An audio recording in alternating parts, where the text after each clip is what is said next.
move on to the closing. Yes. Let me share my screen. I can do it actually. Sure. Let's see. There it is. Amazing. Yeah. I think everybody can see it now. So yeah, so that brings us to the conclusion of the workshop. I think it has been a terrific day.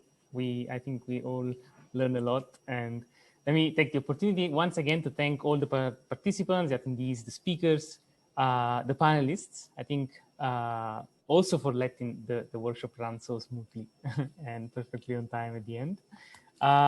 It was actually, we saw peaks of 150 participants, which was very exciting, really an indication that the Swarm robotics community has a positive derivative, and that we'll just let it gain momentum, I think, as we move into the future.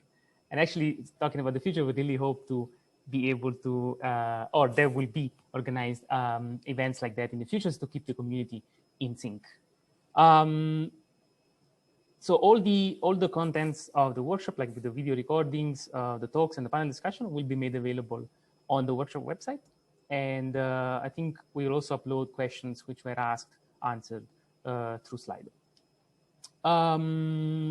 One last but not least comment is that we have a autonomous robots special issue on robot swarms in the real world.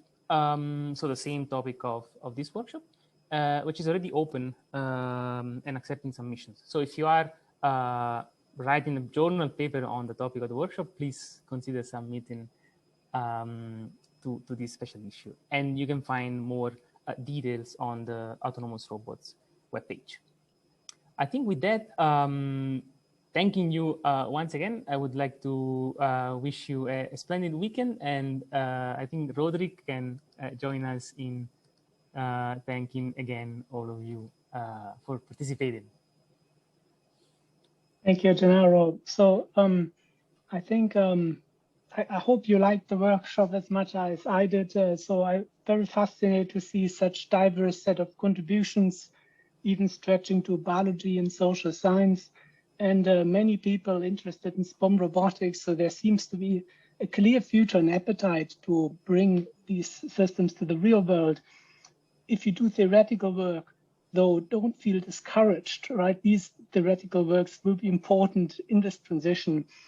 On the other hand, similar to human beings, robots don't like to be in lockdown, so they want to be outside. They want to experience the complexities of the real world, and this is certainly also true for swarms and multi-robotic systems. So I very much encourage you to think about what happens if you bring the robot outside of perhaps the laboratory it is normally confined to. And yeah, with this, well, thanks again also to the sponsors. Would like to mention their very generous contributions. If you're more interested in multi-robotic systems, look at the technical committee from IEEE on multi-robotic systems that have supported us, and join them as well. And well, last but not least, I should also thanks to Cedar and Gennaro for doing all of the hard work to make this possible. Thank you. Thanks Thank you all. all. Thank you all. Wonderful. Have a good weekend. See you next week, or maybe in person. Huh? Yes. Goodbye, everyone. Thank you for joining. Have a good weekend. Thank you. Bye. Thank you. Bye-bye.